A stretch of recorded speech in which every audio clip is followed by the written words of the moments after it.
नमस्कार, बहुत बहुत स्वागत है आप सभी का। आप देख रहे हैं एनएमएफ न्यूज। मैं हूं आपके साथ नमता चौधरी। जिक्र करने जा रही हैं देवभूमि उत्तराखंड का। उत्तराखंड को बने हुए 25 साल हो गए हैं और जब ये सिल्वर जुबली ये प्रदेश मना रहा है तो ऐसे में हर उत्तराखंडी के मन में एक बेहद खुशी का भाव है।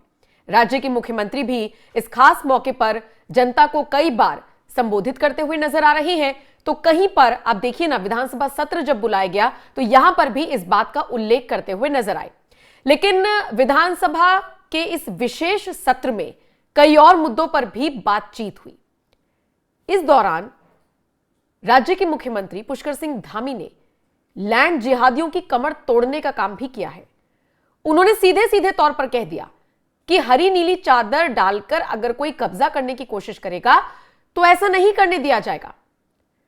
देखिए, देवभूमि उत्तराखंड में कई ऐसे अराजक तत्व हैं जो अपनी मंशा को आगे बढ़ा रही हैं, जो अपने मंसूबों को कामयाब कर रही हैं। हमने देखा पिछले कुछ वक्त में कैसे बहुत तेजी से डेमोग्राफी चेंज करने की कोशिश की गई। वो तो राज्य में धामी जैसे मुख्यमंत्री हैं जिनको वक्त रहते सारी चीजों की खबर लगी और फिर उन्होंने वक्त रहते ही एक्शन लेना शुरू कर दिया। डंके की चोट पर कई मंच से वो लैंड जिहाद करने वालों की कमर तोड़ने का काम करते रही हैं।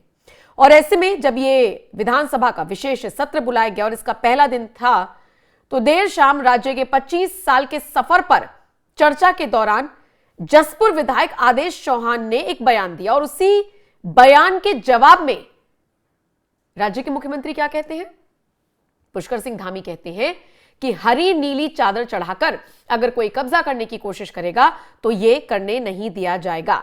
उन्होंने यह भी कहा कि प्रदेश में सबकी जायज और विधि सम्मत बात को सुना जाता है। जो आरोप लगाए जा रहे हैं कि एक वर्ग विशेष को डराने या धमकाने की कोशिश है, यह आरोप सरासर गलत है। मुख्यमंत्री ने विधानसभा में खड़े होकर कहा कि सरकार हर काम संविधान और कानून के अनुसार ही करती है, लेकिन सरकारी जमीन पर जो कब्जा करने की कोशिश करेंगे उनको बख्शा नहीं जाएगा, उनके खिलाफ प्रॉपर एक्शन होगा। विधानसभा का जो विशेष सत्र बुलाया गया था उसमें यूं तो पुष्कर सिंह धामी ने कई मुद्दों पर अपनी राय रखी, लेकिन चर्चा का विषय यह मुद्दा भी बन रहा है। तो देवभूमि का माहौल बिगाड़ने वालों को सीएम धामी ने कैसे करारा जवाब दिया और किस बयान के बाद उनका यह जवाब आया, आइए वो पूरा वीडियो आपको दिखाते हैं और उसी वीडियो के साथ आपको छोड़कर जा रही हूं। लेकिन फिलहाल इस खबर पर आपकी क्या राय है, कमेंट सेक्शन में आप अपनी राय हमें जरूर दीजिएगा और बाकी अपडेट्स के लिए आपको बने रहना है एनएमएफ न्यूज के साथ। अधिकारियों पे आपको ये मानना पड़ेगा कि इस सरकार का अधिकारियों पे या तो अंकुश नहीं है या आपने ये कह रखा है कि भाई इनकी सुननी नहीं। मैं इसलिए कह रहा हूं ऐसा है कि नहीं, ये नहीं, मैं उसका उदाहरण दे दूं। किसी भी अधिकारी को ये कभी नहीं कहा गया है कि नहीं सुनना है। सबको कहा गया है कि सबकी जायज बात सुनना है, विधि सम्मत बात सुननी है, संवैधानिक बात सुननी है।